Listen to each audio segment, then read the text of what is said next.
తొలకరి వానలు పడంగానే రైతన్నలు సంబురం పడి విత్తనాలు నాటిరు.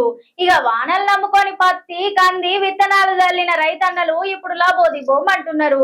భూమి మీద తేమ లేక విత్తనాలన్నీ మొలకెత్తుతలేవు. పెట్టుబడి మొత్తం మట్టిలో పోసినట్టే అయితదేమో అని భయం మొదలైంది రైతన్నలకు.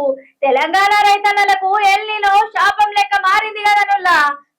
మధ్య పసిఫిక్ మహాసముద్రంలో బలపడిన ఎల్నినో ప్రభావంతో రాష్ట్రంలో తొలకరి వానలు మాయమైపోయినాయి. రైతన్నల గుండెలు ఆగిపోయేటట్టు లాబోదిబోమంటున్నారు.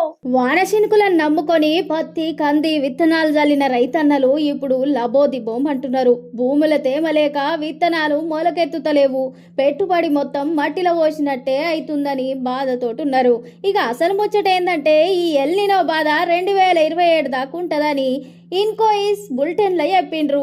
ఇది ఇంటనే రైతన్న గుండె గుబేలు అంటుంది. ఇక నిపుణులు చెప్తుంది ఏందంటే ఈ ఎఫెక్ట్ ఒక పంటల మీదనే కాదుల్లా, సముద్రం మీద చేపల సంతతి మీద కూడా పడుతుందట.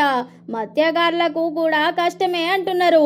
పత్తి కంది విత్తనాలు వేసిన రైతన్నలు వాన సుక్క కోసం ఆకాశంను దీనంగా చూస్తున్నారు. రైతన్నలను ఆదుకోవాల్సిన బాధ్యత ప్రభుత్వం మీదనే ఉందంటున్నారు ఈ ముచ్చటిన్నోళ్ళు.